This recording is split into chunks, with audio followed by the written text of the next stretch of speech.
dami ngang naging bunga nung mangga namin sa may tartaro kaya ito gagawa ako ng mango graham. Inuna ko na yung mga hinog na at yung medyo hilaw pa ay binukod ko na. Sa paghihiwa ng mangga, kanya-kanyang diskarte. Yung iba kasi ginagamitan nila ng baso. Minsan ganun din yung ginagawa ko pero ngayon in-slice ko muna then kutsara na lang yung ginamit ko. Syempre depende po sa inyo kung saan kayo komportable. Ngayon na lang din ako gagamit ng mixer mga mare kaya medyo nanibago lang ng konti. Biglaan lang din yung paggawa ko nito mga mare at ngayon lang din ako nagpabili ng mga sangkap. So hindi ko na nailagay sa ref itong all-purpose cream pero mas okay sana para thick na. Kapag kasi ganitong tunaw na tunaw, medyo matagal gagamitan ng mixer. So nagmadali ako, sorry na po. 3 all-purpose cream at kalahating lata ng condensed milk. Pero kung gusto nyo dito yung mas matamis, pwede pa kayong mag-add ng konti. Ako kasi minsan kapag sobrang tamis, naku sumasakit yung lalamunan ko.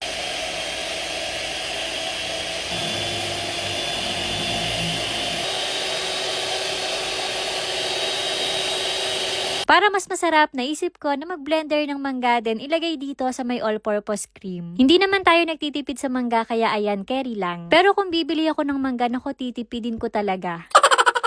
Maliit na blender lang yung ginamit ko. Nakuha ko to nung minsan na nag-grocery kami sa may Walter Mart Gapan. Gamit na gamit din sa akin ito mga mare, lalo na kapag nasa mood akong maging healthy. Minsan kasi kapag gusto ko ng banana milkshake, ginagamit ko to. Minsan yung mga prutas pinaghahalo-halo ko, then mag-a-add lang ako ng gatas. Medyo nangangawit na nga ako at hindi ko pa makuha yung consistency na gusto ko, kaya ayan, pinag-ubra ko na.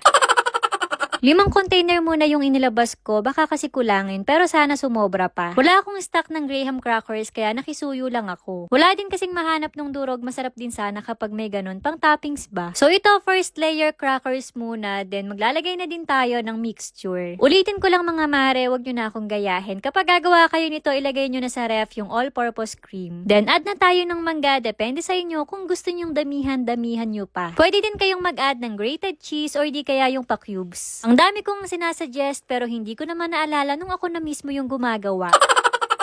Hay nako, Mami Ana nyo lutang. So, para sa pangalawang layer, ganun lang din. Crackers, mixture, then mangga. Nga pala mga mare, naghugas muna ako ng kamay bago humawak sa mangga. Hindi kasi ako komportable kapag naka-gloves. Pinag-iisipan ko nga kung mag-add pa ako ng isang layer kasi parang bitin. Since kami naman dito sa bahay yung kakain, kaya ayan, nag-add pa ako ng isang layer. Crackers, mixture, at mangga. 2 pack lang yung napabili kong crackers at meron pa namang natira kaya nakahabol pa ako ng 2 container. Pero yon pinagkasya ko na lang yung crackers na natira. Kung ito, tig 3 layer, yung 2 hinabol ko, tig 2 layer lang. Parehas kami ni Daddy na mahilig sa mga dessert, sa mga matatamis. Kaya pilit naming iniiwasan pero hindi din naman namin maiwas-iwasan.